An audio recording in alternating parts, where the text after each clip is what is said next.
Hola, ¿cómo están? Muy buenos días. Mi nombre es Susana Peña, un gusto acompañarlos este miércoles 29 de abril aquí en Los Doctores. Hoy tenemos dos temas muy interesantes. El primero de ellos dedicado para las mujeres, muy importante porque a veces hablamos mucho del autoexamen, de revisarnos los senos constantemente y cuando detectamos alguna pelotita, algún bultito, nos asustamos. Esto puede generar ansiedad, es un proceso normal.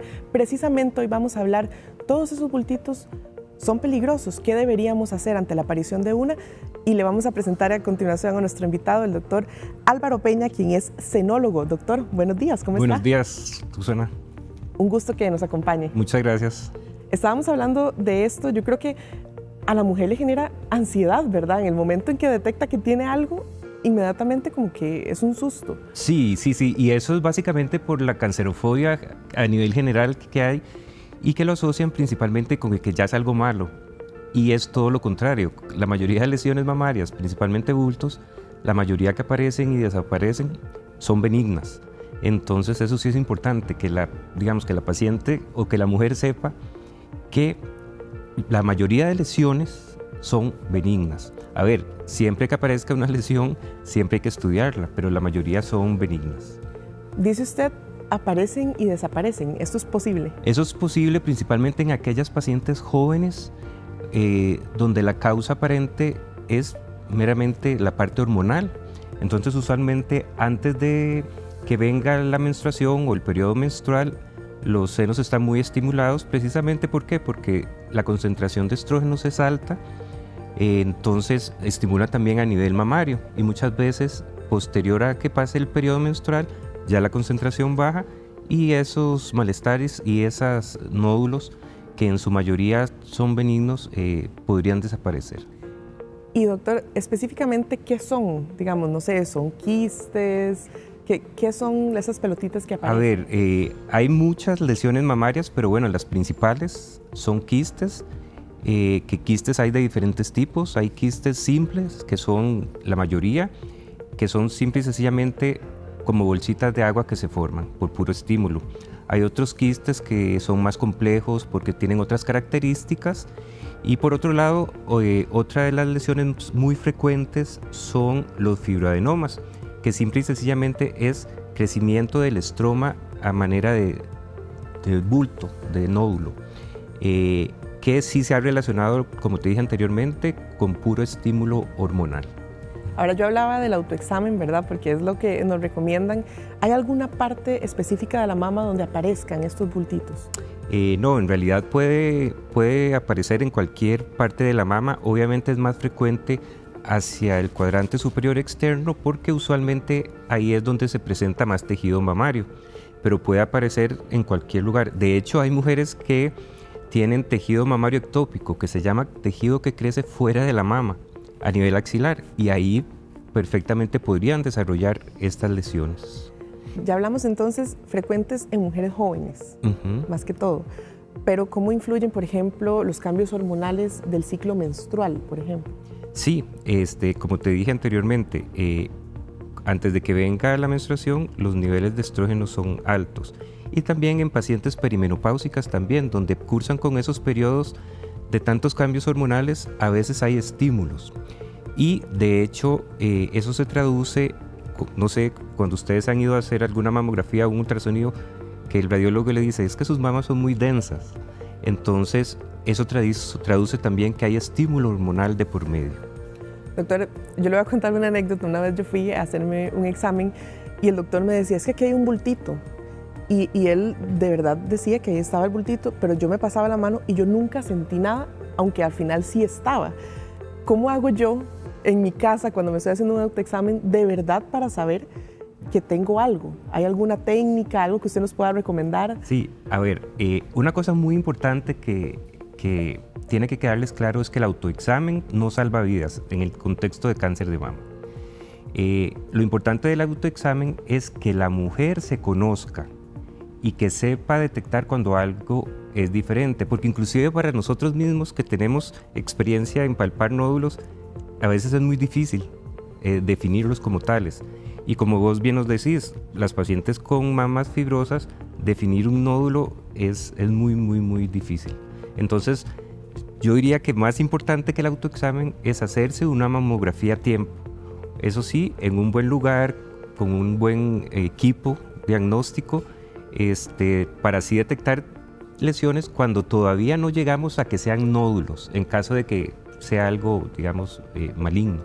¿Mamografía, ultrasonido en algún caso o no? Yo diría que siempre mamografía y ultrasonido van de la mano, pero definitivamente una mamografía a tiempo nos va a dar información, y sabemos ya por estudios clínicos de peso que ha tenido impacto en la sobrevida de pacientes ya diagnosticadas con cáncer de mama. ¿Por qué? Porque se diagnostican en etapas muy tempranas, cuando solo son cambios muy sutiles por mamografía que todavía no llegamos al nódulo. ¿La periodicidad de estos exámenes cuál debería ser? Ok, usualmente, o lo ideal sería a partir de los 40 años, todos los años mamografía y ultrasonido, y por siempre. No es que cuando ya pacientes mayores ya no, porque todavía detectamos cánceres a esas edades. Ahora bien, si hay una paciente que tiene historia familiar de cáncer de mama, principalmente en pacientes de primer grado, qué sé yo, mamá, tía, abuela, hermana, pues lo ideal sería 10 años antes de que le diagnosticaron a esa persona el cáncer. A ver, nosotros hemos visto, la paciente más joven que yo he visto de cáncer de mama es una paciente de 23 años inclusive. Claro, son casos que se salen de lo usual, pero igual se ve cáncer. Entonces, por eso siempre la recomendación es el estudio. Doctor, aquí en Los Doctores siempre salimos a la calle para conocer cuál es la opinión de nuestros televidentes. Le preguntamos a las mujeres qué sienten, qué pensaría si tiene un bulto en la mama. Esto fue lo que nos dijeron. En lo que pienso es en consultar, ¿verdad? Porque uno tal vez se pueda tocar alguna bolilla y es solamente masa, no sea nada malo. Pero hay otras veces en que sí es malo. Sí, imagínate, inmediatamente iría a control, me haría un ultrasonido mamario y una mamografía. Y cada vez que se pueda, ¿verdad? De que nos bañamos y ahí estemos. Cada año es muy importante para evitar consecuencias graves. Porque a veces a las mujeres nos da vergüenza muchas cosas. Entonces nos da vergüenza tocar ese tema. Mira, es que me sentí tal cosa, ¿verdad? Entonces sí es como que algo que, digamos, nos cuesta decir. Porque nos da miedo que nos digan que tenemos cáncer. Yo sé que todo eso se evita si uno anualmente se hace el examen, pero generalmente muchos no consultamos por miedo.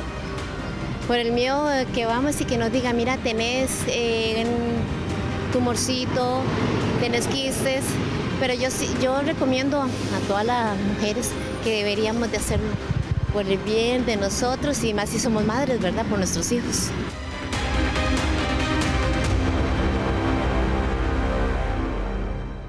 Muchas gracias a estas televidentes por compartirnos sus opiniones. Doctor, yo creo que hay conciencia de que el examen es necesario, de que hay que hacerlo.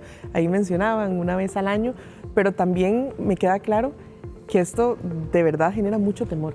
Sí, definitivamente. Y yo diría que, a ver, voy a recalcarlo nuevamente, a ver, el autoexamen es importante mensualmente, pero tienen que tener claro que no va a tener impacto. O sea, lo importante es detectar signos de alarma que podrían estar relacionados a algo malo, no necesariamente, ¿verdad?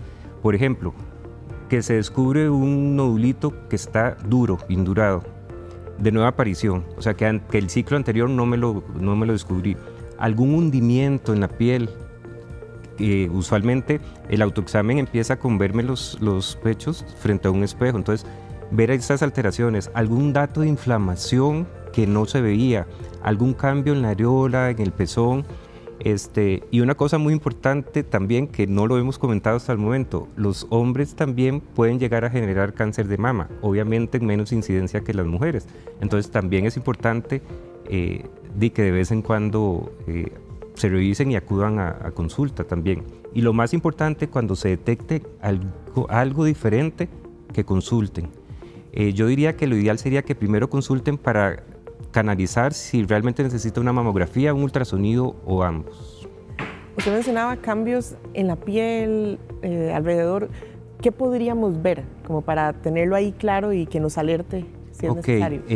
Lo más frecuente relacionado es un hundimiento, porque cuando hay un cáncer el tejido como que tiende a jalar, a recogerse, entonces puede traccionar ya sea o la piel o bien el complejo areola-pezón, o sea, lo hunde, lo retrae.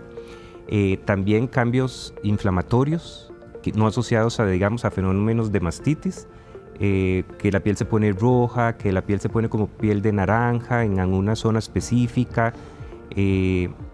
Básicamente son... ¿Y algún tipo de, no sé, de picazón o alguna otra manifestación? No, tal vez lo que sí yo he visto en mi experiencia, que ya son casi como 18 años, es estas lesiones en la piel, principalmente en la areola y el pezón, que no responden al tratamiento usual con los dermatólogos y son persistentes y persistentes. Podríamos estar ante una entidad que es una enfermedad de Payet del pezón, que igual es un proceso oncológico. A ver, no es lo frecuente, pero cuando tengan ese tipo de lesiones que son muy crónicas, podría ser también un signo de alarma.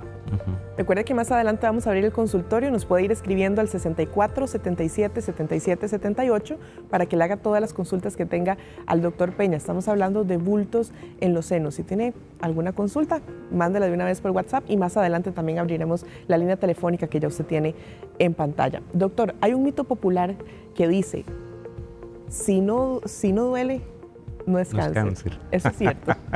Sí, definitivamente es un mito. O sea, es un mito y no necesariamente. Hay muchos cánceres que duelen y muchos cánceres que no. Eso es definitivamente un mito. Y igual otra cosa, en el terreno benigno, cuando asocian dolor, que muchas veces, ya sea porque van a un colega o porque ellas lo quieren, ¿cuál es el manejo de esas lesiones puntualmente? A ver, la mayoría de lesiones benignas, si ya estamos conscientes y confirmados, ya sea por una biopsia o por lo que sea, que es algo benigno, se puede seguir por ultrasonido cada 6 meses. También hay procedimientos que se hacen, como el mamógrafo, que puede detectar o se puede hacer biopsias excisionales sin necesidad de ir a cirugía, que se llaman biopsias al vacío. Eso depende mucho del centro en que vaya. Entonces, y una cosa muy importante que les quede claro, no necesariamente si ya diagnosticamos la lesión, se les va a quitar el dolor después de la cirugía, porque muchas veces esos son dolores neuropáticos. Entonces son dolores que, independientemente de eso, van a quedar. Siempre que ustedes detectan ya por medio del examen que hay algo, ¿hacen sí o sí una biopsia? Depende de las características de la lesión, sí. Hay un término que se usa mucho para caracterizar las lesiones, que es el BI-RADS, que es el sistema de clasificación a nivel universal que usan los radiólogos. Entonces, por ejemplo, todos los BI-RADS 4 y 5 sí se mandan a biopsiar, algunos de los 3. Tienen ciertos niveles de riesgo de que sea algo malo y también hay alteraciones benignas que también se mandan a biopsiar.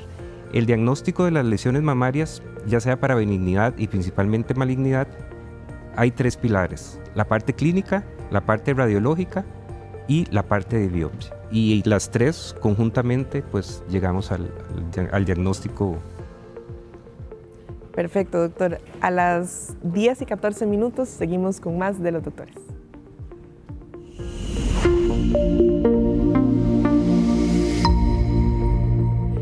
Llegó la hora de abrir este consultorio. Si tiene alguna consulta para el doctor Peña, que está hablando el día de hoy de bultos en las mamas, él es enólogo, le puede ayudar con estos temas.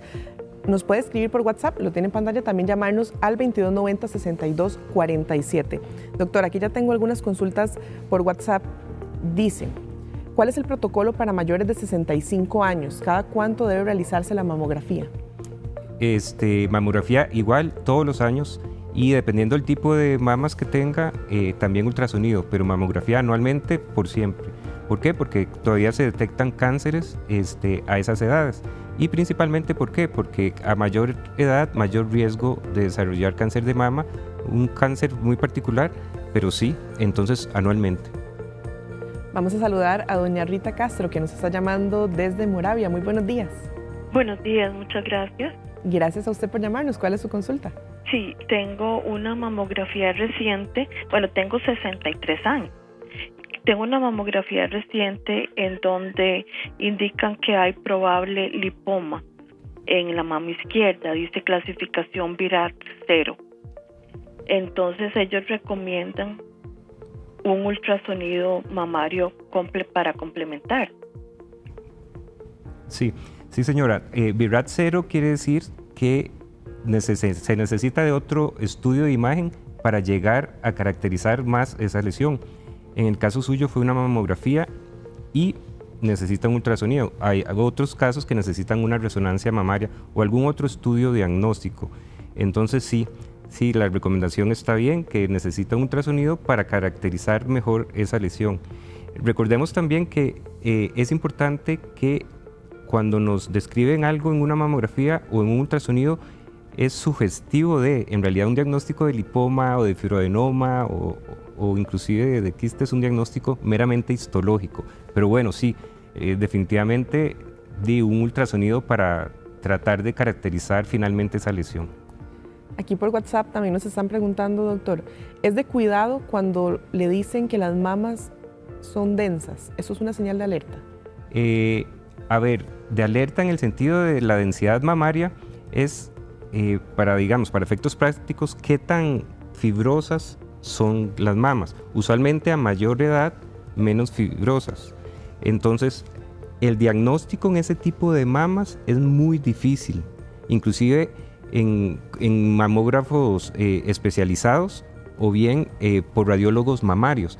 Entonces, de hecho, la densidad mamaria es un factor de riesgo para cáncer de mama, precisamente por eso, porque no es lo mismo diagnosticar algo o ver un cáncer en estadios iniciales en mamas que son muy adiposas, o sea, muy grasosas, a diferencia de mamas fibrosas.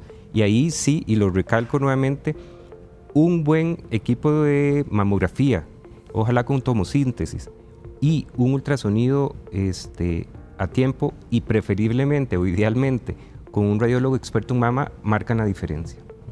Quiero saludar a la próxima paciente de este consultorio, doña Yulisa, quien nos llama desde Alajuelita. Muy buenos días. Hola, buenos días, Doc. Una consulta. Yo tengo 34 años, pero sufro mucha sensibilidad en el pezón. Y a veces, en ocasiones, me arde. ¿A qué se debe? Ok, a ver, eso es muy, muy, muy general, ¿verdad? No necesariamente sea algún problema mamario como tal. Muchas veces, o lo que más yo he visto, es el tipo de tela que ustedes usan en el brasier, o bien si van a hacer ejercicio y usan mucho esos tops de nylon, a veces son reacciones alérgicas al mismo champú o al mismo jabón con que se bañan, entonces es muy inespecífico, pero sería bueno revisarla para ver si realmente es algo puntual o es más dermatológico. Perfecto, el consejo para Yulisa, que nos llamó desde Alajuelita. Aquí tengo una consulta, doctor. Dice, ¿cuál es el tratamiento a seguir si fui diagnosticada con quistes de agua? Usualmente los quistes, dependiendo del tamaño, la mayoría de las veces son quistes muy, muy pequeños y múltiples, menores de 1 centímetro, entonces es seguimiento por ultrasonido para ver el comportamiento. Usualmente se dejan en intervalos de 6 meses y ya después de que están estables, por un periodo de 2 años, podría distanciarse anualmente.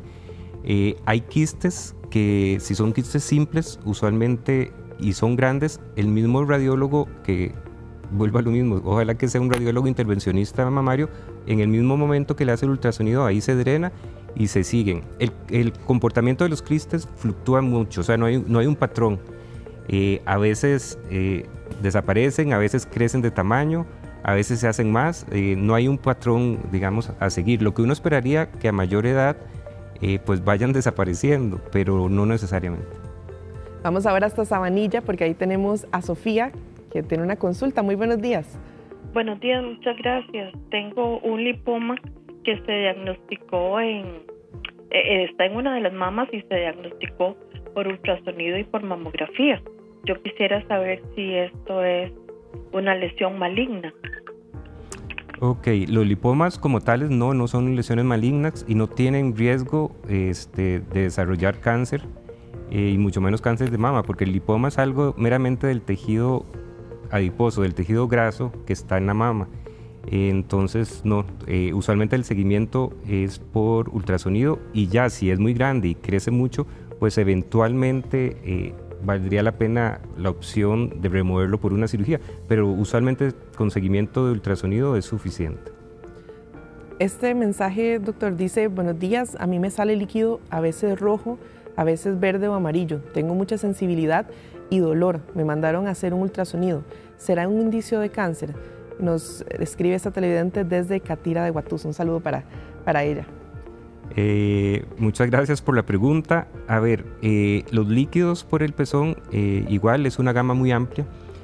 Hay una entidad que cada día la vemos más frecuentemente, que es una que se llama ectasia ductal. Ectasia ductal es una dilatación que sufren los ductos que van hacia el pezón, entonces ahí se acumula líquido. A ver, lo usual, hacer una glándula mamaria, lo usual es que el cuerpo lo reabsorba. A veces ese tipo de líquidos que varían en colores, puede ser verde, puede ser rojo, inclusive puede ser sanguinolento, sí es importante caracterizar qué lo está produciendo, porque muchas veces esos ductos dilatados que se llaman ectasias asocian unos componentes de papiloma intraductal o otras lesiones que sí podrían estar en riesgo. Entonces, si tiene eso, lo indicado es un ultrasonido.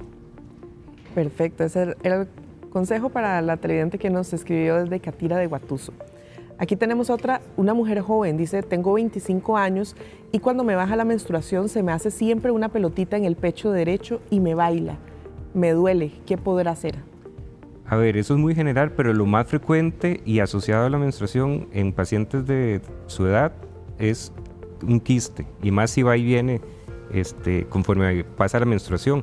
Pero lo ideal sería que se haga un ultrasonido igualmente para caracterizar bien esa lesión, y si vemos que tiene imagen de quiste, pues la seguimos con ultrasonido y no existiría riesgo de preocupación. Aquí tenemos otra televidente que dice: tengo 67 años y empecé a sentir dolor en la parte superior del seno desde hace un año. Me hice ultrasonido y mamografía y salieron normales, pero siempre tengo dolor y me asusta. ¿Qué me aconseja? A ver, si ya tenemos un estudio de imagen que dice que no hay nada y usted fue a consulta a que un experto en senología preferiblemente la revisara, usualmente la mayoría de dolores en mamas son dolores referidos. ¿Qué quiere decir eso? Dolores que se generan en otro lado que se desplazan hacia la mama. Entonces habría que ver si no tiene más bien una contractura muscular o algún problema en la espalda o algo en las costillas o algo por ahí que le esté generando ese dolor. Usualmente la mayoría de dolores mamarios originados de la mama están asociados a otro tipo de cambios inflamatorios y otro tipo de cosas, pero cuando hay un estudio de imagen, repito, que está negativo o que descarta cualquier otra cosa, usualmente hay que estudiar otro tipo de enfermedades. Doña Elizabeth, que nos está llamando de Los Chiles, ya la tenemos en la línea telefónica. Muy buenos días.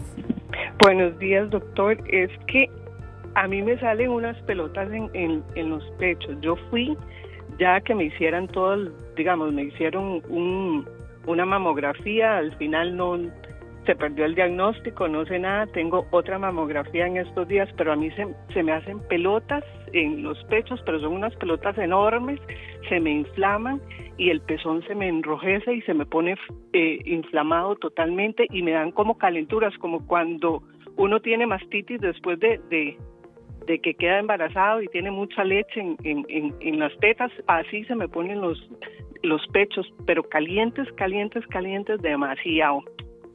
Ok, bueno, es importante que sí, más que mamografía, ultrasonido, por lo que usted está describiendo, obviamente descartando que tenga alguna alteración en la mamografía. Hay un fenómeno que se está dando y lo vemos más frecuentemente ahora, que son un tipo de mastitis crónicas que se llaman granulomatosas, que son exactamente el mismo cuadro clínico de una mastitis asociada a la lactancia o bien al embarazo, pero fuera de este periodo. Usualmente se ven en pacientes que son tabaquistas, pero en realidad no se sabe la causa de fondo. O sea, la mayoría de pacientes presentan eso, ya sean tabaquistas activas o pasivas. Entonces mi recomendación para usted precisamente sería un ultrasonido, porque podría estar sugiriendo una entidad como estas, y más si ha tenido episodios agudos y después se le quita y luego le vuelve. A ver, siempre hay que descartar, pero en el caso suyo, yo le recomendaría un ultrasonido inicialmente para caracterizar bien esas lesiones y ver si hay la necesidad de tomar una biopsia o algo para que nos ayude al diagnóstico. Doctor, precisamente ahora que dijo biopsia, hay una televidente que nos escribió desde Limón. Dice, ¿cuánto dura el resultado de la biopsia de mama? Me hicieron una el 6 de abril. A ver, en el contexto de la seguridad social, varía mucho dependiendo del centro, porque hay biopsias que salen hasta el mes o más, o sea, eso varía mucho dependiendo del centro. Y a nivel privado, pues también hay diagnósticos que se tienen en 2 días, 3 días, 4 días, pero eso depende mucho de dónde se la tomaron. Si es dentro, vuelvo a repetir, dentro de la seguridad social, varía mucho de un lugar a otro. Perfecto, esta es la información para esta televidente. Ahora vamos a hacer contacto con doña Elizabeth, pero ella nos llama ahora desde Heredia. Buenos días. Buenos días. Un gusto saludarla. ¿Cuál es su consulta? Mi consulta es, tengo una hija de 18 años. Ella tiene un bulto en el lado derecho. Ajá. Tal vez, doña Elizabeth, alguna característica, si tiene algún síntoma asociado. O no sé, doctor, también si usted quiere hacerle alguna cosa. Sí, aparte del bulto, ¿le duele o se le pone rojo o alguna otra característica que asocie o algo, o no, solo el bulto? El bulto, la pelotita mide 39 centímetros. Ah, ok. Sí, es grande. Entonces, eso básicamente sería un ultrasonido, y lo más frecuente a la edad de ella, lo más frecuente son los quistes, que en su mayoría son quistes simples. Entonces, confirmar si es un quiste o no, y si no es un quiste, pues probablemente sea un fibroadenoma, pero entonces sería biopsiarlo. Entonces, un estudio de imagen, ultrasonido, y ver si se drena o bien se le toma biopsia para definir la naturaleza de la lesión, que sí es importante, y después de eso decidir qué se va a hacer. Porque si es una lesión de 4 centímetros casi, o sea, si es una lesión bastante grande, entonces sí es bueno que tome medidas. Muchas gracias a doña Elizabeth por esta consulta. Y aquí tengo una, es de Jane, que nos escribe desde Limón. Mi consulta para el doctor sería, si yo tengo una extensión mamaria en la axila desde niña y ahora a mis 39 años siento dolor cuando me viene la menstruación y mantengo dolor en el brazo, ¿a qué se debe? Usualmente eso pasa porque en el momento de que están los embriones, o sea, cuando está en el periodo embrionario, hay una migración del tejido mamario, entonces quedan unas células de las glándulas mamarias en la axila, no migran, se quedan ahí botadas. Entonces, de hecho hay pacientes que durante la lactancia se le inflama tanto la axila, inclusive podrían llegar a producir leche por ahí. Entonces, este tipo de lesiones en realidad no es una lesión, sino este tipo de crecimiento mamario diferente, porque está creciendo mama, valga la redundancia, fuera de la mama, igual se va a estimular con el estímulo hormonal. Entonces, usualmente el manejo de este tipo de lesiones, si ya es muy molesto, es una remoción quirúrgica, o sea, quitarlo por medio de una cirugía. Si no es molesto y es aceptable y no ha crecido en años, pues se vigila por ultrasonido, pero si no, si ya está, digamos, interfiriendo en la calidad de vida, pues lo ideal sería una cirugía si realmente se ha confirmado el diagnóstico. Quiero agradecerle a todas las televidentes que participaron en este consultorio, también al doctor Álvaro Peña, quien es enólogo y nos acompañó el día de hoy. Doctor, muchas gracias. Con mucho gusto. ¿Puedo hacer un mensaje final? Por supuesto, adelante. Sí, básicamente lo más importante que quiero que se lleven para la casa es una mamografía a tiempo, salva vidas, igual un ultrasonido. Entonces busquen algún centro bueno para realizarse la mamografía, para diagnosticar lesiones cuando todavía son incipientes y todavía no llegamos a tener una alteración como lo es un nódulo, básicamente. Con ese mensaje de oro nos quedamos, doctor. Muchísimas gracias. Y a todos ustedes, a las 10:30 hacemos una breve pausa comercial, pero no se despegue de los doctores porque ya venimos con otro tema muy importante.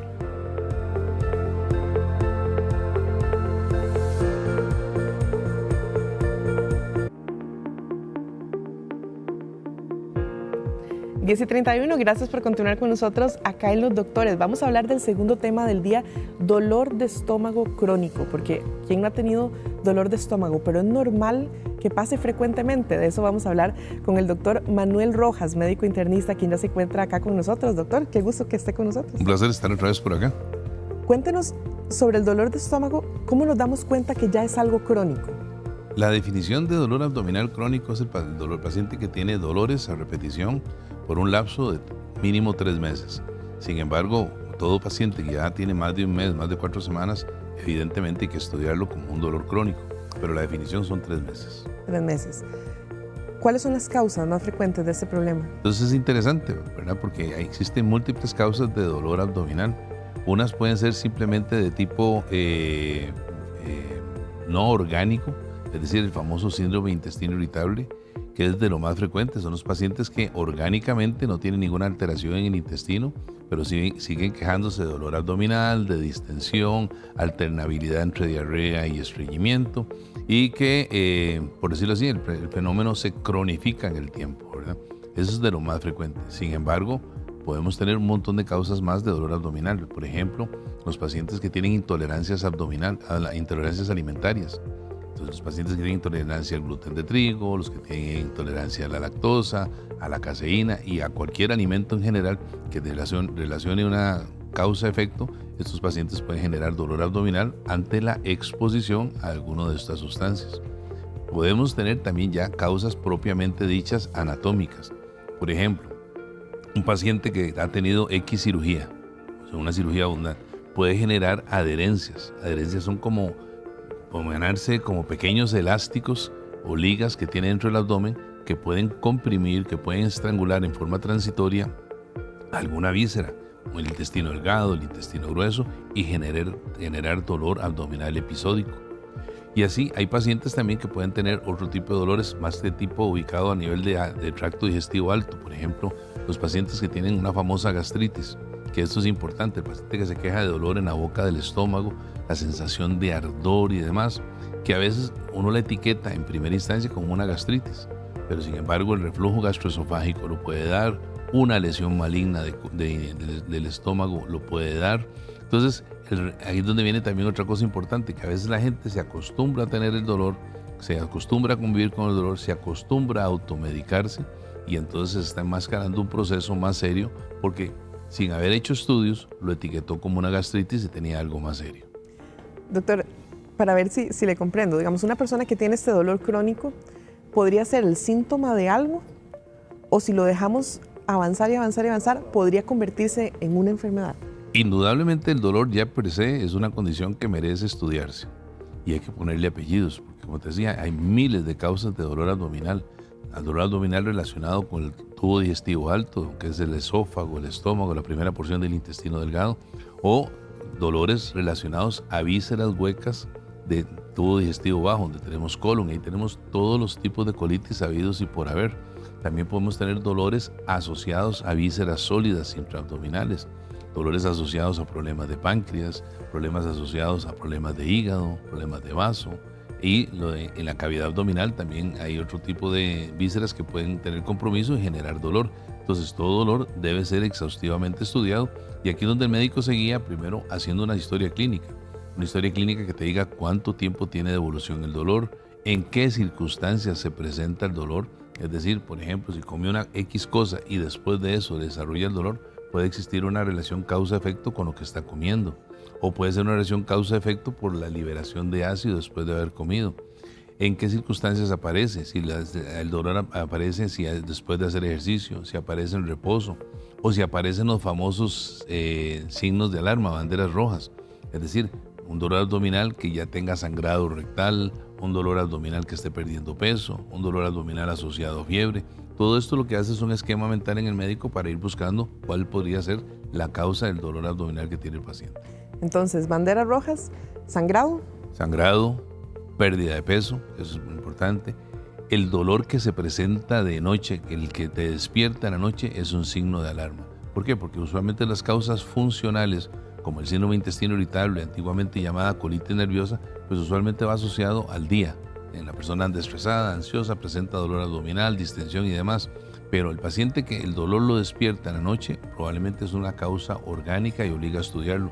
Entonces esa es otra bandera roja, la pérdida de peso es otra bandera roja y evidentemente la relación también con algunos exámenes de laboratorio que sean alarmantes. Por ejemplo, no es lo mismo tener dolor abdominal común y silvestre que dolor abdominal y que el paciente también tenga anemia severa, porque entonces puede existir una correlación. Bueno, en todos estos casos hay que correr al médico para encontrar un diagnóstico. Y precisamente en el diagnóstico me quedo, doctor. Usted ya habló de la historia clínica, pero ¿en qué casos deberíamos avanzar y, por ejemplo, una gastroscopía? Indudablemente hay que diferenciar primero entre los signos. Si estamos hablando de tubo digestivo alto o tubo digestivo bajo. Por eso es importante la historia clínica, para ver cuáles son los síntomas. Porque un paciente que está quejándose de diarrea probablemente es más sintomatología de intestino grueso. Entonces ahí estaríamos hablando de colonoscopía probablemente. Pero si tenemos un paciente que lo que se queja es de ardor, el dolor en la boca del estómago, la sensación de reflujo gastroesofágico, el paciente que está perdiendo peso, este paciente indudablemente es un paciente tributario de estudios de diagnóstico más complejos que lo que uno realmente encuentra durante una exploración clínica. Entonces ahí estaríamos hablando de una buena indicación para la gastroscopía. Indudablemente también el paciente que ha tenido antecedentes familiares de cáncer gástrico es un paciente que también tenga o no tenga síntomas, es tributario de realizarle una gastroscopía. Y recordando lo que dije al principio, a veces lo que hacemos es enmascarar los síntomas. Entonces hay pacientes que reiteradamente tienen dolor en la boca del estómago, dolor abdominal difuso, se alivia con X o Y medicamento, el dolor repite. Este paciente que tiene reincidencia de sintomatología, que tiene un alivio parcial, pues hay que estudiarlo. Y si empezamos a estudiar con una gastroscopía también. Yo creo que también aquí vale la pena hacer énfasis en el tema de la automedicación, porque muchas veces corremos, nos tomamos, no sé, un antiácido o algo, se controla y tal vez lo dejamos pasar, ¿verdad? Pero yo creo que el hecho de tomar estos medicamentos, que aunque son de venta libre, podrían estarnos más bien perjudicando. Indudablemente la automedicación es un arma de doble filo. Si es un episodio aislado, sin signos de alarma, un antiácido tal vez no sea una mala idea. Por ejemplo, que comimos algo y nos cayó mal, ok. Pero si esa repetición que tenemos que estar automedicándonos, quiere decir que algo está pasando. Y ese algo no sabemos qué es. Y a veces hay monstruos con cara de cordero que dicen. Es decir, un paciente que piensa que tiene una gastritis y puede tener un cáncer gástrico. Entonces aquí es importante, primero, no seguir con automedicación, la otra es consultar y usar medios de diagnóstico importantes. Entre ellos, si estamos hablando de tubo digestivo alto, pues una gastroscopía es el examen idóneo. Claro, hay que buscar el fondo del problema y no quedarnos ahí como en la superficie. Es que el tiempo es vida. Claro. Es decir, el paciente que va retrasando el diagnóstico es un paciente que evidentemente el proceso va perpetuándose y avanzando. Doctor, para todas las personas que tienen dolor crónico que nos están viendo, ¿esto se cura o únicamente se llega a controlar? Depende de la causa del dolor abdominal. Existen, como te decía, miles de causas de dolor abdominal. Por ejemplo, si nos vamos a tubo digestivo grueso, te puede tener la presencia de divertículos, que son unos saquitos que se forman en el intestino. La persona, conforme avanza la edad, sobre todo los que ya tenemos más de 60 años, casi todos tenemos divertículos, que son estos pequeños saquitos. Bueno, pero esos saquitos se pueden infectar a repetición y eso hacen diverticulitis. Entonces la diverticulitis a su vez se puede complicar, porque ya tenemos infección dentro de estos saquitos que se pueden perforar y producir una peritonitis, pueden producir sangrado, pueden producir ataque al estado general. Entonces es una causa crónica de dolor abdominal en la cual existen signos de alarma, no solamente el dolor que es nocturno o diurno al mismo tiempo, sino también la presencia de fiebre, que hemos dicho que era una bandera roja, entonces que vamos a tener fiebre, la diarrea sanguinolenta es también otro signo de alarma, entonces también uno piensa en divertículos. También existen otras enfermedades, como te digo, hay múltiples. Existe una que es por lo que en las siglas en inglés es SIBO, S-I-B-O, que esto quiere decir sobrecrecimiento bacteriano intestinal. ¿Y qué es esto? Pacientes en los cuales la flora bacteriana ha aumentado en forma significativa. Y cuando tenemos más flora, hay más fermentación. Si hay más fermentación, hay más gas. Si hay más gas, hay más distensión y hay más cólicos. Entonces, el paciente que generalmente tiene flatulencia, que tiene distensión abdominal, que tiene cólicos, hay que buscar a ver si no tiene este sobrecrecimiento bacteriano intestinal. Y eso es fácil diagnosticarlo por test de aliento o medir una sustancia en heces, que es importantísimo el examen de heces. Uno puede medir una calprotectina fecal. Si la calprotectina fecal está elevada, está hablando de que tenemos sobreproducción de fermentación por exceso de bacterias a nivel intestinal y estos pacientes mejoran significativamente cuando uno hace un barrido de bacterias, cuando hace un antibiótico específico para quitar el exceso de flora bacteriana. Pero también este calprotectina fecal cuando se eleva mucho, o sea, ya en niveles extremadamente altos, puede inclusive sugerir que exista otro monstruo del estómago, el del tubo digestivo, que se llama enfermedad inflamatoria intestinal. Aquí estamos hablando de enfermedades autoinmunes que afectan el tubo digestivo, específicamente colon, pero puede afectar el resto del tubo digestivo. Y las dos enfermedades más frecuentes que pueden producir afectación de tipo autoinmune es la enfermedad de Crohn y la colitis ulcerativa crónica inespecífica, lo que se llama un CUSI. Entonces hay veces que confundimos un CUSI con una colitis y es un caso más serio que puede tener el paciente.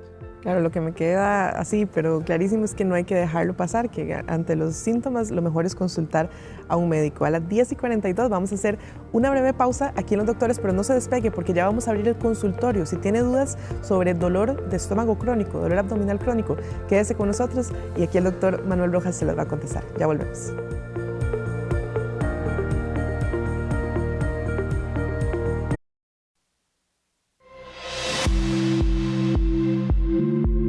El Día Internacional de la Concienciación sobre el Ruido busca sensibilizar sobre los efectos del ruido en la salud y la importancia de reducir la contaminación acústica en la vida diaria. La exposición constante a niveles elevados de sonido puede afectar no solo la audición, sino también el bienestar general. Entre sus principales consecuencias se encuentran la pérdida auditiva, el estrés, los trastornos del sueño y dificultades en la concentración. Por ello, especialistas recomiendan evitar ruidos intensos prolongados, usar protección auditiva cuando sea necesario y promover entornos más silenciosos, tanto en el hogar como en espacios laborales, para cuidar la salud.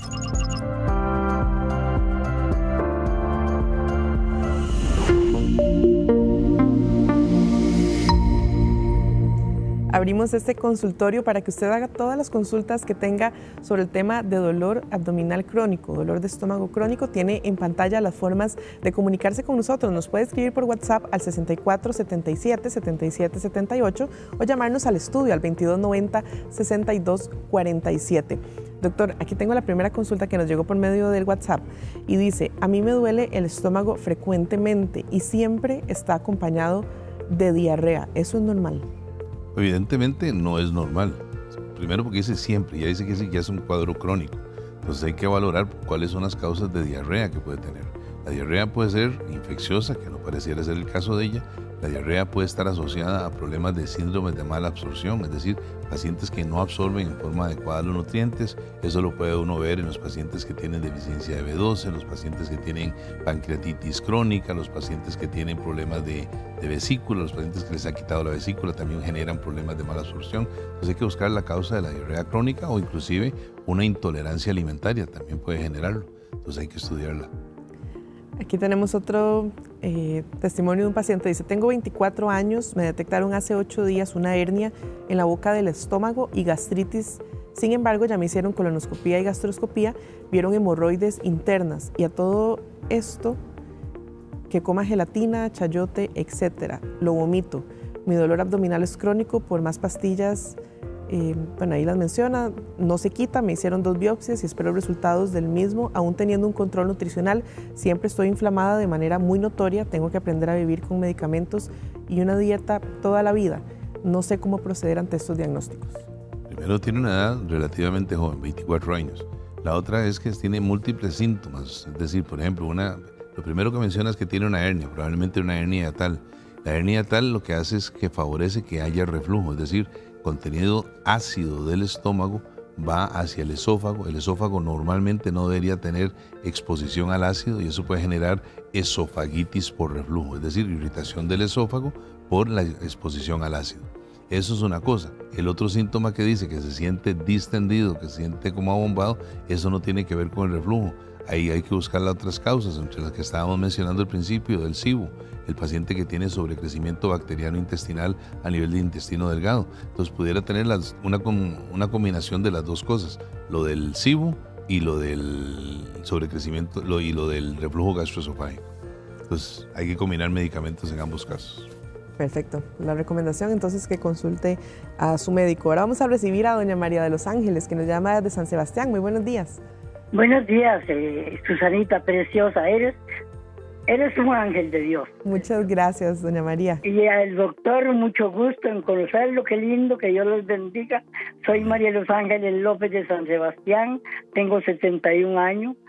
Hace tiempo me hicieron una gastro y yo tengo gastritis crónica, padezco del colon, padezco de mucho estreñimiento. Ahora tengo, donde yo inflo el estomaguito, se me hace como una pelotita en medio del estómago.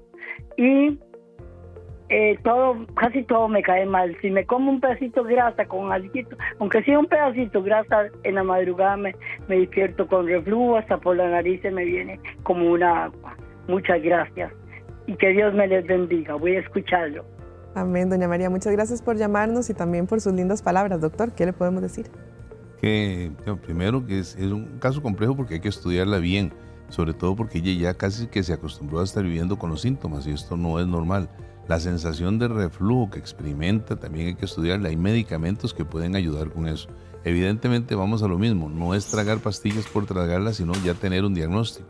Si estamos hablando de que estamos probablemente un reflujo, pues hay muchos estudios para estudiar reflujo, no solamente la gastroscopía, existe la manometría esofágica, que es la que mide las presiones y el movimiento a nivel del tubo digestivo alto, específicamente a nivel de esófago. Y a nivel de colon, el otro gran problema es que tratamos de etiquetar, o normalmente se etiqueta a todo el mundo como portador de colitis, o sea, síndrome de intestino irritable. Y existen condiciones que pueden ser diferentes a eso. Ella mencionaba que tiene una gastritis crónica. Le falta ponerle un apellido. ¿Será gastritis crónica atrófica? Porque si es gastritis crónica atrófica, es una enfermedad de carácter autoinmune en la cual cierta zona ya perdió su capacidad de absorción y puede generar diarreas. Entonces hay que ver bien el diagnóstico, porque todo el mundo le pone el diagnóstico de gastritis, pero hay que ver qué tipo de gastritis tiene. Exactamente pasa lo mismo con el colon. Una colitis es como decir tengo un carro, pero no le dice qué tipo de carro es. Usted puede tener una colitis eosinofílica que tiene una carga alérgica importante, puede tener una colitis microscópica que es diferente, puede tener una colitis secundaria a procesos parasitarios, procesos bacterianos. Entonces sabemos que tiene un carro, pero hay que ver qué tipo de carro tiene y en base a eso se escoge cuál es el medicamento más adecuado. Ahora vamos con una consulta de doña Mari, que nos está llamando desde Desamparados. Ya está aquí lista en la línea telefónica. Buenos días. Buenos días, Susanita, felicitarla y decirle que me encanta cada vez que usted sale en televisión, en serio, tiene como un ángel. Muchas gracias, doña Mari, se lo agradezco mucho. Cuéntenos cuál es su consulta, cómo podemos ayudarle. Gracias. Vea, yo tengo 48 años, tengo 7 años ya de padecer del síndrome de intestino irritable. O sea, mi vida, por decirle así, se ha venido totalmente al suelo. Yo soy una persona que prácticamente ya no salgo de mi casa porque yo no puedo ir a ningún lado, porque no puedo comerte nada, porque no sé en qué momento me va a caer mal. De hecho, estando aquí en la casa, a veces lo que yo cocino, digamos, hoy puedo comer X cosa y me cae bien. A los días se me inflama el colon de una forma terrible. De hecho, en mi caso, me quitaron mucho la fibra en la clínica porque más bien mis heces son como pastosas, son muy suavecitas, ¿verdad? Y aparte de eso, padezco de incontinencia fecal.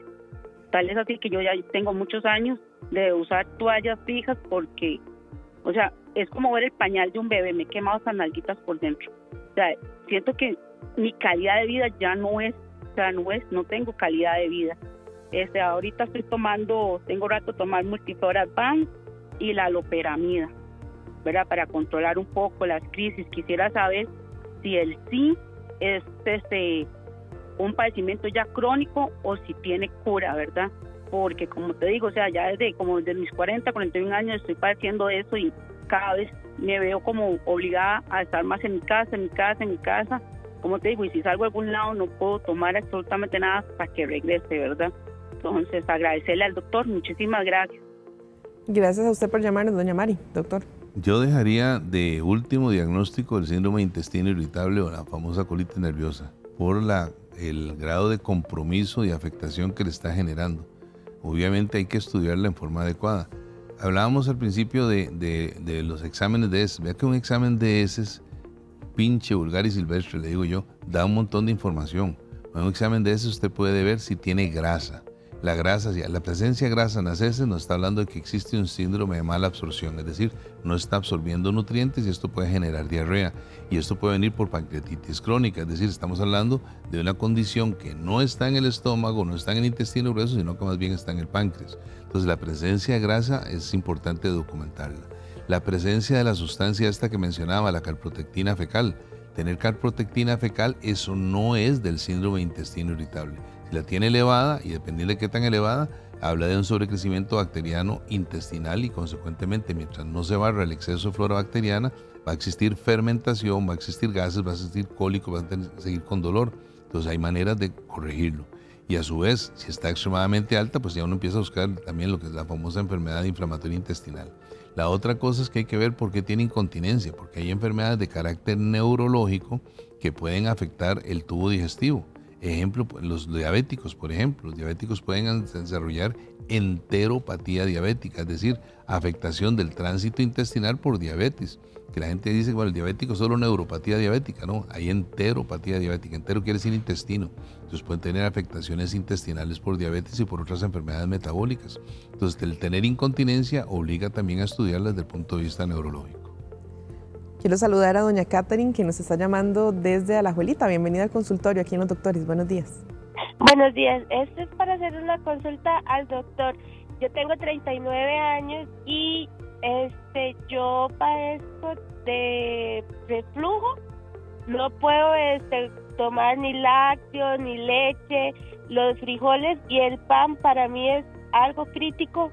No puedo, me agarra mucho dolor de estómago y siempre ando con el estómago inflamado. Entonces quería ver por qué yo padezco eso y ya me he hecho exámenes y no me sale nada. Aquí habría que ver qué tipo de exámenes se ha hecho, fundamentalmente. Tal vez, Catherine, ¿todavía está en la línea? Sí. Sí, cuéntanos qué exámenes se han realizado. Bueno, la vez pasada me hicieron exámenes de sangre y ya me iban a hacer un examen de gastroscopía, pero aquí estoy esperando todavía. Doctor, si tiene alguna pregunta para ella. No, está bien así. O sea, en realidad, ahí hay que estudiarla. La gastroscopía es fundamental también para estudiar cierto tipo de condiciones, ver por qué tiene reflujo, si tiene una hernia tal, si tiene una esofagitis por reflujo, o inclusive si tiene ya condiciones más serias que se consideran premalignas, como lo que se llama un esófago de Barrett, que también es importante documentarlo. Pero la otra que hay que ver con ella es también qué está pasando en todo su entorno. Si tendrá, por ejemplo, ella dice que habló del pan, tendrá una enfermedad celíaca de fondo, tendrá una sensibilidad al gluten no celíaco, que también puede hacer eso. Entonces son pacientes que aunque tomen medicamentos A, B y C, mientras no quiten lo que está generando el cuadro desencadenante, va a seguir igual. Un paciente con sensibilidad al gluten no celíaco o un paciente celíaco, lo que tiene que quitar es el gluten y se cura, se le quita la sintomatología. Entonces también habría que hacer una prueba de eso y hay exámenes específicos para documentarlo. Doctor, nos queda muy poco tiempo, pero quiero abordar dos preguntas en una. Dice, tengo gastritis atrófica según un endoscopista por una gastro que me hizo. Mi padre murió de cáncer gástrico. ¿Qué tan grave es esto de la atrofia? Y otro usuario también pregunta que si la atrofia es antecedente de cáncer. ¿Qué les podemos decir? La atrofia no es antecedente de cáncer. Atrofia quiere decir que en el intestino, imagínense que tiene un montón como de vellitos, no sé si la gente ha visto el mondongo, ¿verdad? Que tiene como un montón de rugosidades. Bueno, esto es imaginarse que a nivel de cierta zona perdió y quedó liso. Se perdieron estas vellosidades de absorción, eso se llama gastritis atrófica. La gastritis crónica atrófica usualmente es de carácter autoinmune, es decir, produce anticuerpos que atacan esa zona específica, se pierden las vellosidades y se pierde la capacidad de absorción. La gastritis crónica atrófica puede llevar a su vez a deficiencia de absorción de vitaminas del complejo B, específicamente B12. Entonces una deficiencia de B12 a su vez genera un montón de sintomatología, pero generalmente es de tipo autoinmune este tipo de condiciones. Yo creo que nos da tiempo de responder una más. Dice, tengo 58 años, paso con mucho dolor de estómago, tengo divertículos y me hicieron un examen de heces, salí con moco y paso con demasiado dolor pélvico y mucho ruido en el estómago. Entonces hay que estudiarla porque tiene divertículos, ok, los divertículos por sí solo, la condición se llama diverticulosis. Cuando se inflaman se llama una diverticulitis. Y obviamente la diverticulitis es fácil de documentarla porque el dolor se incrementa, puede tener fiebre, puede tener diarrea, puede tener sangrado y los exámenes de laboratorio que miden infección aguda se elevan. Si están normales, entonces probablemente no tiene una diverticulitis, sino que tiene la condición de diverticulosis. Pero eso no le estaría dando problema, entonces habría que buscar otras causas, ver si tiene sobrecrecimiento bacteriano intestinal, si tiene una enfermedad inflamatoria crónica de tipo autoinmune como el CUSI, como la colitis ulcerativa crónica, buscar enfermedades de mala absorción, intolerancias alimentarias, hay que estudiarlo, pero es más o menos el esquema diagnóstico que debe seguirse. Doctor, y la última pregunta en esta maratón, No sé. muy rápido, nada más, esta usuaria de Guapiles quiere saber si el eructo y el reflujo son lo mismo. El eructo es como la forma de escape del exceso de gas, que no necesariamente es lo mismo que el reflujo.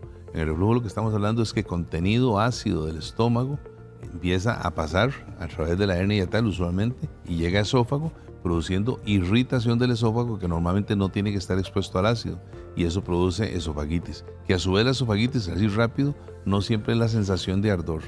Una de las causas o uno de los síntomas más importantes es la tos crónica. Paciente con tos crónica que no es de carácter respiratorio puede ser una esofagitis por reflujo. Infecciones del oído también pueden ser por esofagitis. Así que hay muchas causas que parecieran no ser digestivas y pueden ser digestivas. Gracias a todos los que participaron en el consultorio, también gracias al doctor Manuel Rojas, médico internista. Puede ver en pantalla los números de contacto por si desea más información. Muchísimas gracias por habernos acompañado en Los Doctores. No se despegue de Teletica porque ya viene Calle 7 informativo. Mañana a las 10 de la mañana, un nuevo programa.